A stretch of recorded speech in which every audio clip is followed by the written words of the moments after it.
بسم الله الرحمن الرحيم ولئن أتيت الذين أوتوا الكتاب بكل آية ما تبعوا قبلتك وما أنت بتابع قبلتهم وما بعضهم بتابع قبلة بعض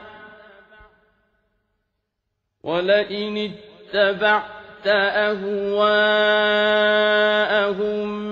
من بعد ما جاءك من العلم إنك إذا لمن الظالمين أعوذ بالله السميع العليم من الشيطان الرجيم بسم الله الرحمن الرحيم الحمد لله رب العالمين وبه نستعين وصلى الله على محمد وأطفاله الطاهرين وعلى الله عليهم أجمعين من الآن إلى قيام يوم الدين آمين رب العالمين قال الله العظيم في كتاب الحكيم بعد أعوذ بالله السميع العليم من الشيطان الرجيم بسم الله الرحمن الرحيم ولئن أتيت الذين أوتوا الكتاب بكل حياة ما اتبعوا قبلتك وما أنت بالتابعين قبلتهم وما بعضهم بالتابعين قبلة بعض ولئن تحبت أهواهم من بعد من جاءك من العلم إنك إذا لمن الظالمين صدق الله العلي العظيم. Allah subhanahu wa ta'ala nous dit dans la sourate Al-Baqarah, le verset 145. Je vais commencer par vous lire la traduction d'Abdul Qasim Fakhri, qui change notamment sur le terme, même si le terme Qibla est employé, le Mufassir traduit directement par Qibla. Alors que peut-être on peut arriver à donner une autre interprétation, et là il le traduit par direction, Abul Qasim Fakhri. Vous allez voir que ça peut changer le sens. Donc Abul Qasim Fakhri, la traduction que j'ai utilisée, il dit « Si tu fournis toutes les preuves à ceux qui avaient reçu le livre, ils ne suivront pas ta direction. Et toi, tu ne suivras pas leur direction, et les uns d'entre eux ne suivent pas la direction des autres. Toi, si avec ce que tu as reçu de sang, tu suivais leur passion, tu ferais partie des injustes. » Là, on peut comprendre à travers ce verset, cette traduction, que ça ne veut pas vouloir dire forcément la Qibla, ça peut être plus général, une direction, la direction de la religion. Et là, le Mufassir traduit, et c'est ce qu'il va s'évertuer à dire dans le commentaire, il va s'orienter sur la Qibla, en se basant, à mon humble avis, au verset précédent, en fait. Mais est-ce que vraiment, même si le terme Qibla est indiqué, est-ce que ça peut forcément vouloir dire aussi la direction, non pas forcément la Qibla de Bayt Allah al-Haram ou Majid Bayt al-Muqaddas. Donc le Mufassir, qu'est-ce qu'il dit? Il dit « Je jure, si tu présentes un signe, un verset, une preuve à ce groupe de gens du livre, ils ne suivront jamais ta Qibla et toi tu ne suivras jamais leur Qibla. » Entre parenthèses, ils doivent s'imaginer que la modification de la Qibla est encore possible et aucun d'eux ne suivra la Qibla de l'autre. Et si après toutes les évidences qui te sont parvenues, tu suivais leur passion, tu serais parmi les pervers. On peut voir là que c'est vraiment orienté sur la Qibla. Et d'après mon expérience, je vois que finalement la traduction qu'il fait, généralement il paraphrase. Est-ce que c'est une bonne méthode? Parfois là il limite le sens à la Qibla en fait. Quand je lis ça en français, il le limite au sujet de la Qibla. Ceci étant dit, je vais commencer le commentaire. Là, il a rien. Il a rien du tout. Il a ramené quelques points qui après je vais développer moi-même. Donc, ils ne seront jamais satisfaits quel que soit le prix. Donc ça, c'est le commentaire. Dans le commentaire du verset précédent, nous avons lu que la modification de la Qibla de Bayt al-Muqaddas vers la Kaaba n'était pas quelque chose que les gens du livre devaient faire une polémique. Donc voilà, là, il s'est basé sur les versets précédents pour interpréter ce verset en parlant fort nommément de Qibla. Je n'ai pas le commentaire de Ahlul Bayt, mais comme je vous ai dit, en lisant la traduction d'Abul Qasim Fakhri, on arrive à un point où on parle de direction. Direction, c'est pas forcément la Qibla. Ça peut être beaucoup plus général en parlant de direction de religion. En plus, cela faisait partie des signes confirmant le messager de l'islam, sallallahu alayhi wa sallam. En effet, ils avaient lu dans leur livre que le prophète qui viendra priera dans deux directions. Mais le fanatisme ne leur a pas permis de suivre la vérité. Il priera dans deux directions, les gens prieront dans deux directions parce que j'avais démontré, d'après certaines sources, que le prophète, dès qu'il a commencé son apostolat à la Mecque, il s'est toujours orienté vers Bayt Allah et al-Haram. Après, on pourrait discuter si effectivement il n'a pas adopté, je ne vais pas revenir là-dessus, quand il est arrivé à Médine, est-ce que extérieurement il s'est pas orienté vers Bayt al-Muqaddas par temporisation vis-à-vis des Juifs, ça c'est un autre sujet. Je ne vais pas répéter ce que j'avais dit. Mais là, le prophète qui viendra priera dans deux directions, c'est un raccourci à mon humble avis. Mais le fanatisme ne leur a pas permis de suivre la vérité. Généralement, on peut se comprendre lorsqu'on n'a pas encore pris une décision précédente sur quelque chose. On peut passer par des arguments logiques, des miracles pour changer ses convictions et prouver la vérité. Mais si déjà avant on avait pris une décision catégorique sur quelque chose, surtout lorsqu'il s'agit de gens fanatiques, radicaux, ignorants, à aucun prix ils ne sont prêts à changer leur position. C'est pour cette raison que le Coran dit catégoriquement, je jure que si tu leur apportes n'importe quel signe ou preuve, ce groupe de gens du livre ne suivra jamais ta qibla. Donc, ne te fatigue pas à vouloir à tout prix les soumettre à la vérité, car l'esprit d'admission de la vérité est mort en eux. Malheureusement, tous les prophètes divins ont eu affaire à ce genre de personnes, qui soit étaient des gens riches, des gens influents, des savants égarés, des adorateurs du monde, ou alors des hommes ordinaires, ignorants et fanatiques. Ensuite, le Coran ajoute, « Toi également, tu ne suivras jamais leur qibla ». C'est-à-dire que si les gens du livre se disent qu'en faisant du tapage, les musulmans vont changer de qibla, là encore une fois, il oriente. S'il traduit, il va traduire par direction, mais ça reste toujours le sujet de qibla. C'est-à-dire, pour moi, la traduction d'Abul Qasim Fakhri est beaucoup plus proche, car elle laisse le champ à des possibles. Elle n'est pas orientée uniquement sur la qibla extérieure. C'est-à-dire que si les gens du livre se disent qu'en faisant du tapage, les musulmans vont changer la qibla, de revenir à l'ancienne, ils doivent savoir que cette qibla déterminée et définitive. Cette expression en réalité est une manière de mettre fin au bavardage soulevé par les opposants. En effet, l'homme doit fermement s'opposer à ce genre de troubles et tapages et montrer en lui qu'il n'est pas prêt à accepter le moindre changement. Ensuite, il ajoute, et tellement ils sont accrochés à leur doctrine qu'ils sont aucunement prêts à suivre la qibla de l'autre. Les juifs ne sont pas prêts à suivre la qibla des chrétiens, les chrétiens ne sont également pas prêts à suivre celle des juifs, et pour insister et être plus catégorique, Allah met le prophète, sallallahu alayhi wa sallam, en garde que si jamais ils changeaient et tentaient de suivre leur passion, alors que Allah lui a déjà remis tout en évidence, il sera certainement parmi les pervers. On remarque dans le Coran ce genre d'énoncé adressé de manière répétitive au prophète, sallallahu alayhi wa sallam, sous la forme conditionnelle. Cela poursuit en fait trois objectifs. Donc en fait, il fait référence au verset notamment si tu aurais dévié, on t'aurait tranché la horte, ou d'autres sens, d'autres versets. Premièrement, c'est pour que tout le monde réalise que dans les lois divines, il n'y a aucune forme de discrimination et de différence entre les gens. Donc les prophètes sont également compris dans ces lois. Alors, si par simple supposition impossible, un prophète dévie de la vérité, il sera sous l'emprise du châtiment. Oui, bien entendu, là il précise quand même que c'est une supposition impossible. C'est juste un effet de style en fait.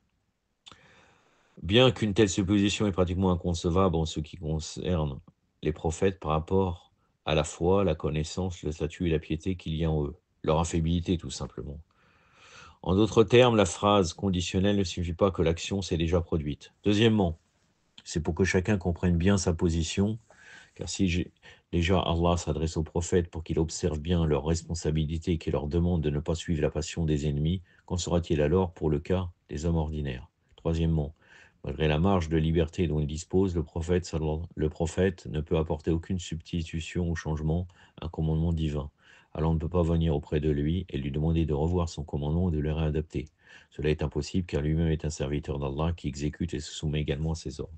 Il a oublié sur ce point le Mufassir, je ne sais même pas s'il le croit. Le prophète a wilayat tashririya. Ça veut dire que parfois, Allah Azzawajal, il lui a délégué certaines décisions. Notamment le changement de le changement du nombre de rakas, par exemple, pour le marlob. Et il y a des hadiths sur ça. J'aurais dû y penser de rechercher cela, mais je me suis orienté sur un autre sujet que je vais rajouter. Mais en fait, non. Par exemple, le Salatul Marlob, quand il a eu Sayyida Fatima Zahra, alayha salam, au départ, les salats étaient de 2 rakas chacune. Donc 2, 4, 6, 8. Il y a 5 salats, 10. Et il a rajouté une raka en remerciement pour avoir eu Fatima Zahra. Il a rajouté une raka, donc 3 rakas au marlob. Donc en fait, bien entendu, Allah Azzawajal savait très bien, il a accepté cela, mais il a donné un certain pouvoir de changement des lois au prophète sallallahu alayhi wa alayhi. Ceci étant dit, on va arriver là maintenant aux commentaires que j'ai rajoutés. Je voulais vous parler en fait de l'infaillibilité des prophètes, alayhim salam ajma'in, car cette condition éventuelle, si tu aurais fait cela ou tu aurais fait cela, dit dans le Coran, est probablement impossible. Et donc pour cela, je voudrais rajouter quelque chose sur l'infaillibilité des prophètes. Donc là, je prends le livre Le Dôme islamique à la lumière de l'école de Ahl al-Bayt, alayhim salam, par Shir Jafar Souprani. Je pense que vous le connaissez. Donc à la page 121, il décrit l'infaillibilité des prophètes. Le principe 62. L'infaillibilité signifie préservation et dans le domaine de la prophétie, elle a des étapes ci-après indiquées. Petit a, la faillibilité au moment de la réception du message et de sa communication. B, la faillibilité face à la désobéissance et au péché. C, la faillibilité face à l'erreur dans les affaires individuelles et collectives. Dans la première phase, l'unanimité est faite sur l'infaillibilité des prophètes, car l'erreur et le doute dans cette phase auraient un effet sur la confiance et l'inquiétude des gens, et qui susciterait leur méfiance à l'égard des déclarations et propos des prophètes, et ce qui serait nuisible à l'objectif de sa prophétie. Là, quand il dit l'unanimité est faite, il parle aussi des mukhalifin, car les mukhalifin croient à l'infaillibilité des prophètes uniquement dans le tablir quand ils propagent leur message. En outre, le Saint-Coran déclare que c'est Allah qui protège son prophète en le préservant absolument jusqu'à ce qu'il transmette fidèlement la révélation divine, comme il le dit. Le connaisseur des réalités suprasensibles, il ne dévoile ces réalités suprasensibles à personne, sauf à celui qui l'agrée comme messager et qu'il fait précéder et suivre de gardien vigilant, afin qu'ils sachent s'ils ont bien transmis les messages de leur Seigneur, ils cernent de son savoir ce qui est avec eux, et dénombrent exactement toutes choses. Ça, c'est la sourate 72. Sourate 72, j'y viens tout de suite. Le verset 26-28. Donc c'est la sourate 26 à 28, sourate al-Jinn.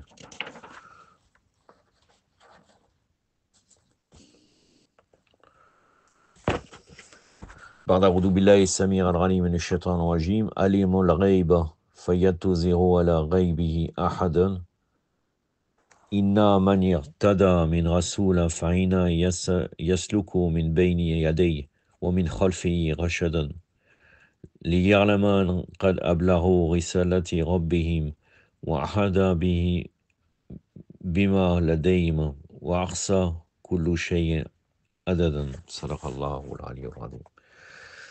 Donc dans le verset précité, le Coran mentionne 2 sortes de gardiens dans la protection de la révélation. Les anges qui entourent le prophète de toutes parts, et Allah lui-même cerne les anges et le prophète. Cette surveillance stricte est faite dans le but d'accomplir l'objectif de la prophétie qui est la transmission de la révélation divine à l'humanité. Le principe 63, la faillibilité des prophètes face à la désobéissance et au péché. Les prophètes et messagers d'Allah sont absolument infaillibles face au péché et à l'erreur dans le domaine de la pratique de la loi. Car le but de la mission des prophètes se réalise véritablement lorsque les prophètes et les messagers jouiront de telle infaillibilité, car s'ils ne se conforment pas aux lois divines qu'ils ont en charge de transmettre aux gens, alors la parole ne serait plus crédible et le but recherché de leur mission ne serait point réalisé. Et le Muhaqiq al-Tusi, rahimahullah, fait allusion à le vérificateur fait allusion à cet argument dans une brève expression lorsqu'il dit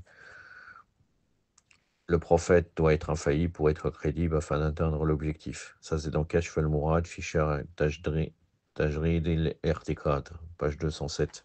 Dans plusieurs versets, le Coran confirme l'infaillibilité des prophètes face à la désobéissance. Le Saint-Coran considère les prophètes comme étant des personnes guidées et élues par Allah l'exalté lorsqu'il dit « Et nous avons choisi et guidé vers un chemin droit ». La sourate 6, verset 87.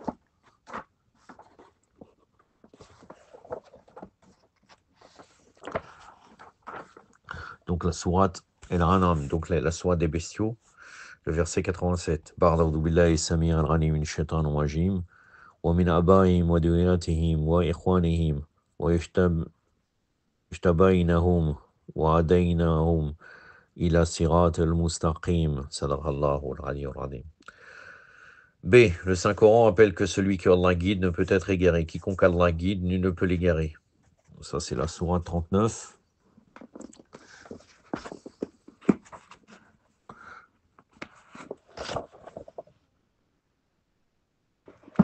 Le verset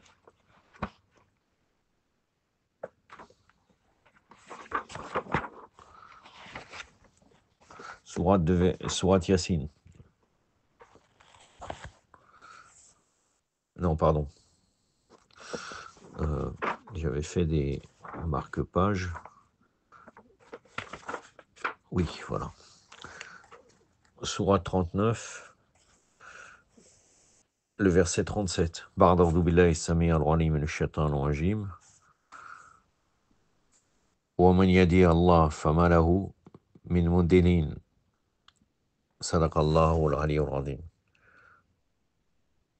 C'était jusqu'au milieu du verset. C. Il considère la désobéissance comme un égarement en disant « Et il a très certainement, en parlant de Shaitan, égaré un grand nombre d'entre vous ». Soit 36, le verset 62. Ça, c'est dans Sourate Yassine. Ba'da'udhu billahi samir al-ghani min ash-shaytan rajim. Wa laqad adalla minkum jibilan kasiran. Sadaqallahu al-aliyyul azim. On déduit dessous ces versets que les prophètes sont infaillibles de toutes sortes d'égarements et préservés de toutes sortes de péchés. L'argument rationnel que nous avons évoqué précédemment sur l'infaillibilité des prophètes est aussi valable pour l'infaillibilité avant leur mission, car l'homme qui a passé une bonne partie de sa vie dans le péché et dans la désobéissance, qui devient par la suite le porte-étendard de la guidance, ne sera pas crédible aux yeux des gens ni ses propos, tandis que celui qui a vécu pur et décent avant sa mission sera certainement capable d'attirer la confiance des gens et d'avoir leur soutien. En plus de cela, les opposants au message pourront facilement nuire à la personnalité du messager et l'incriminer pour ses antécédents, et finir par atteindre à sa réputation et à celle de son message.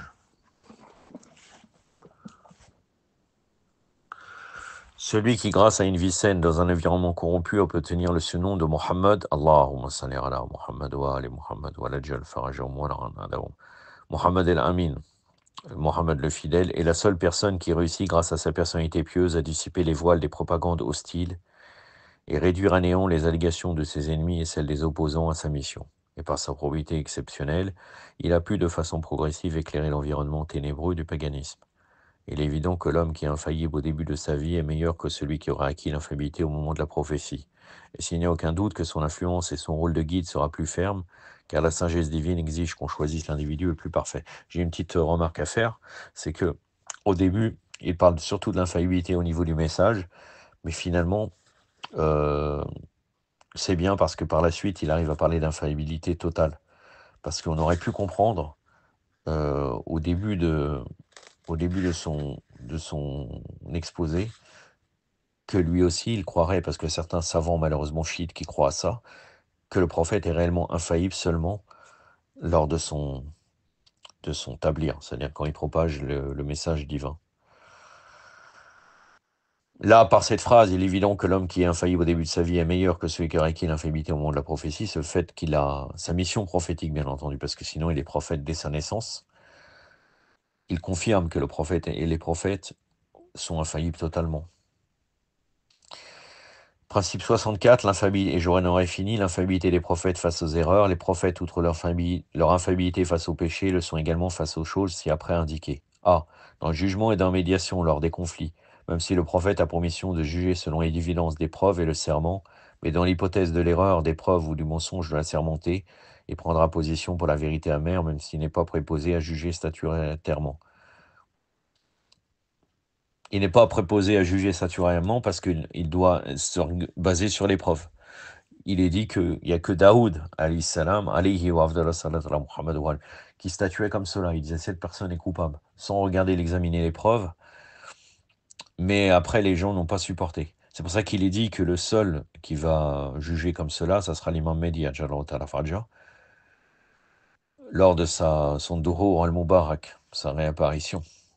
Sinon, les gens ne sont pas prêts à accepter cela. Même l'imam Ali, alayhi salam, si vous allez dans le livre de Shushtari, rahmatullah alayh, Qadayat Amir al-Mu'minin, les jugements de l'imam Ali, vous allez trouver que même l'imam Ali fait une enquête et il ramène les preuves. C'est cela que ça veut dire quand il dit prendra position pour la vérité amère, même s'il n'est pas préposé à juger statutairement. Il y a des cas où il va juger le prophète comme cela, mais c'est très difficile de dire telle personne, sans preuve, de dire telle personne est coupable. Les gens ne sont pas prêts à accepter ça. B. Dans la prescription des sujets des lois religieuses telles qu'un tel liquide est du vin ou non. C. Dans les affaires quotidiennes ordinaires, l'infaillibilité exigée chez le prophète dans les domaines précités est due au fait que l'erreur dans ces domaines exigerait l'erreur dans le domaine des jugements religieux. En outre, l'erreur dans ces choses porterait atteinte à la crédibilité de la personne du prophète aux yeux des gens, et finalement l'objectif souhaité serait exposé au danger. Si infaillibilité est nécessaire dans les deux premiers cas, elle est plus évidente dans les derniers cas. Je vais terminer avec cela.